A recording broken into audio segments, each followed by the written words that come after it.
Haji, tapi asyik bertangguh je. Saya selalu dapat alasan macam ni.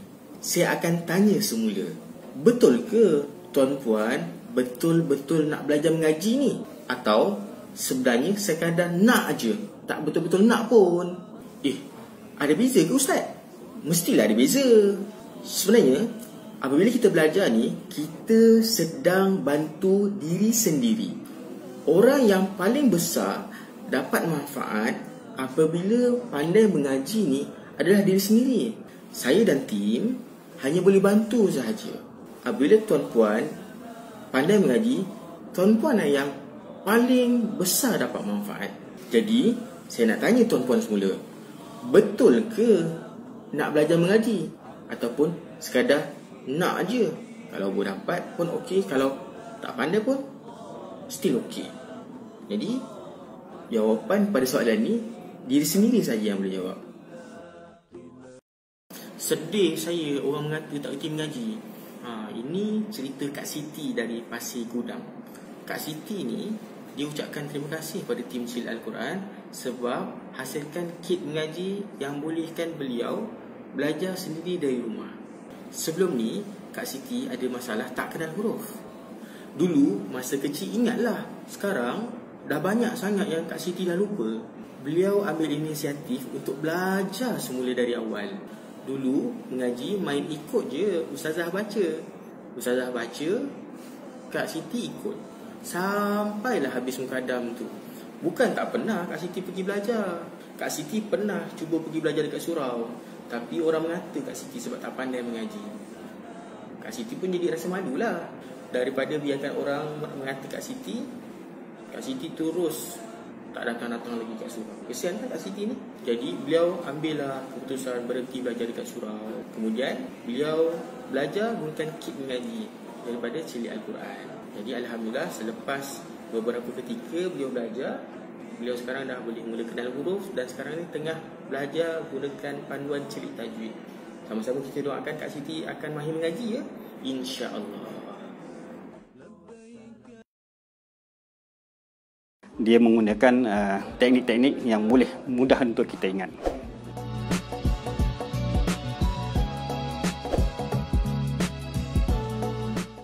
Saya sendiri untuk mengenal huruf pun tak semua huruf dia terkenal.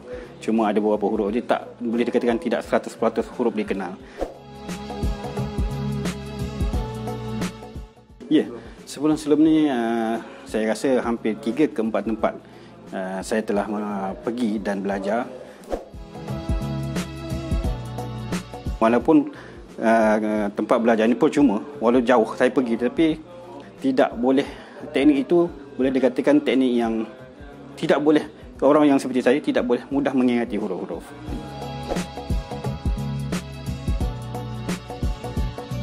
Perbezaan bimbingan kelas Al-Quran ini, saya nampak ada 3. Yang pertamanya, dia more pada one to one, iaitu antara seorang guru dan juga seorang ustaz. Itu satu-satulah. Pembanding yang lain kebanyakannya 1/30 ataupun 1/15. Seorang guru 15 student. Di mana kita faham kalau dah berumur ni tak semua penerimaan itu sama. Menyebabkan tak efektif seperti itu. Yang saya dapat itu yang pertama. Flexible hours maknanya masa yang diberi itu terpulang dekat kita. Kita tahu kita sekarang ni memang sibuk dengan aktiviti-aktiviti luar. Jadi masa tu dibagi flexible hour yang kita pilih. Sama ada hari Ahad pun hari bekerja terpulang dekat itu. Itu yang kedua. Yang ketiga, metod ataupun cara mempelajari itu mudah. Dia menggunakan teknik-teknik yang boleh mudah untuk kita ingat. Setakat ni saya rasa saya memang berpuas hati dengan teknik yang ada sekarang. Apabila saya datang yang kali pertama tu, saya tengok modul yang dibagi, penerangan daripada ustaz yang mula-mula bagi itu menyebabkan saya rasa confident. Tapi apabila saya melihat modul yang dibagi melalui pembelajaran menggunakan laptop dan sebagainya, di mana kita boleh ulang kaji di tempat kerja, dalam kereta dan di rumah. Jadi kita datang kat sini cuma bertelaki, iaitu maknanya antara ustaz dan anak murid. Tapi sebelum tu kita akan belajar di rumah. Kalau katakan tak nak di rumah, milih di office pun kita boleh belajar. Dalam masa waktu rehat kita boleh belajar dan ulang kaji. Daripada cara begitulah membuatkan kita mudah. Kalau apa-apa masalah dalam untuk mempelajari, kita boleh tanya terus.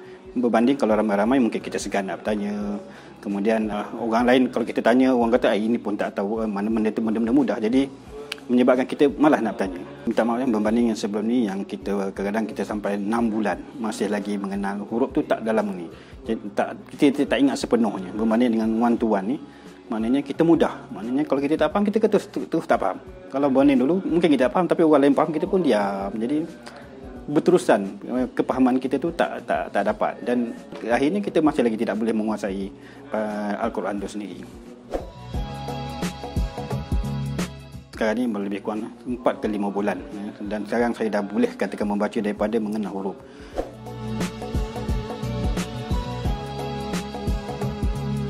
Dia sebenarnya bergantung dekat individu. Kalau orang tu betul-betul ingin menguasai Al-Quran, dia datang tu ikhlas. Tapi kalau salah dia datang itu dipaksa ataupun datang sekadar bukan keikhlasan, bukan dia nak mencari Al-Quran, bagi dia walau cuma pun dia kata susah. Dia akan mengata masa tak sesuai.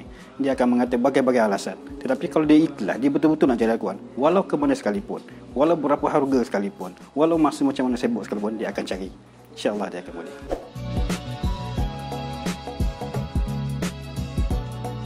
Apabila saya balik, saya punya seorang isteri yang boleh membimbing saya. Dan apabila saya balik baca depan isteri saya, dia sendiri mengatakan peningkatan tu berbeza berbanding saya belajar di tempat-tempat lain lah. Itu perbezaan yang kita dapati lah. Bismillahirrahmanirrahim. Assalamualaikum warahmatullahi wabarakatuh. Tuan-puan, apa khabar semua yang sama-sama kita? Okey, boleh dengar suara saya dengan kelas? Tolong share, pakai share. Jelas? Kalau jelas tuliskan clear. Suara clear, video clear. Baik, tuan-puan yang dimuliakan, ada soalan yang pernah tanyakan kepada kami, sama ada di kalangan pelajar-pelajar kelas bimbingan individu ataupun di email ataupun di WhatsApp kami yang berhubung dengan tim kami dengan ustaz. Saya ni bila nak belajar, saya rasa macam dalam diri saya ni saya tak ada motivasi, ustaz. So macam mana nak buat tu? Saya nak belajar ni, saya tak ada motivasi. Saya nak belajar, saya rasa macam lemah je. Apa nak buat? So ada tiga patah perkataan, tiga perkataan ni yang saya selalu jadikan sebagai peringatan untuk saya, dan ini yang diberikan oleh guru saya jugalah. Dia beritahu, iaitu tuan-puan sekalian, kita confirm mati. Itu dia. Itu tiga perkataan tu. Kita confirm mati. Jadi kita tak confirm akan hidup sampai tua.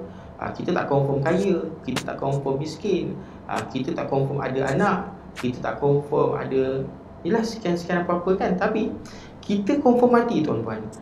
Itu janji dia. Kita confirm mati. Dan juga dalam surah Sajadah dia bagi tahu, orang yang dah mati ni, dia kata apa? Rabbana absarna wa sami'na. Wahai Tuhan kami, Rabbana absarna, kami dah nampak ya Allah, kami dah lihat. Wa sami'na, kami dah dengar dah. Wa sami'na. Rabbana absarna wa sami'na. Maka inna mungkin sesungguhnya kami telah yakin. Maka bangkitkanlah kami, sesungguhnya kami telah yakin. Farji'na na'mal salihan. Rabbana absarna wa sami'na farji'na na'mal salihan. Wahai Tuhan kami, Rabbana, kami dah nampak dah. Ini nikmat dunia, ini nikmat syurga, ini azab neraka. Kami dah dengar dah. Yang sebelum ni janji kami dah nampak. Maka ya Allah, farji'na, maka tolonglah, kembalikanlah kami semua ke dunia. Untuk buat apa? Na'mal soleh, supaya kami dapat beramal soleh. Sesungguhnya inna muqinun, sesungguhnya kami dah yakin. Jadi tuan-puan yang dimuliakan, jadi inilah 3 words yang kita nak sama-sama belajar. Kita sama-sama ambil tiba. Kita confirm mati. Saya confirm mati, ayah saya confirm mati, ibu saya confirm mati, anak-anak saya confirm mati, Encik A confirm mati, Puan B confirm mati, Tuan-puan confirm mati. Jadi apabila kita nak rasa down, sebab bila cerita tentang motivasi ni, dia ada 2 perkara, iaitu tentang motivasi dalaman dan motivasi luaran. Apa yang saya bagi tahu ni, kita push, kita inject daripada luar.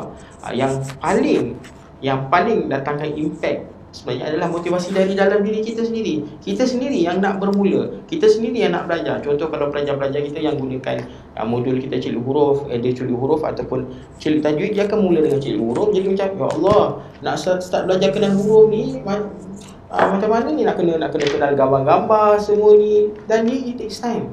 Tapi adakah pelaburan masa kita tu berbaloi? InsyaAllah berbaloi. Sebab apa? Kita nak belajar untuk membaca Al-Quran. Moga-moga kita termasuklah dalam ahli Al-Quran yang dijanjikan oleh Nabi, khairukum man ta'allama Al-Quran wa 'allamahu. Sebaik-baik kamu adalah orang yang belajar Al-Quran dan mengajarkannya. Ini janji dia. Jodoh, so tuan-tuan, jangan pernah rasa down. Sekarang ni mungkin tak reti mengaji, InsyaAllah pergilah cari guru-guru mengaji. Tak kisah nak belajar dengan siapa-siapa, nak belajar dengan cikgu Quran pun boleh, nak belajar dengan akademi ataupun pusat-pusat kaji. Yang penting kita usaha untuk belajar mengaji. Jadi semoga life pendek saya ni kita dapat manfaat, kita dapat sama-sama belajar. Okay, jadi insyaAllah kita jumpa lagi. So ada manfaat. So kalau adakah sesi-sesi begini kita boleh teruskan sama-sama. So kita jumpa lagi dalam sesi yang akan datang. Assalamualaikum warahmatullahi wabarakatuh.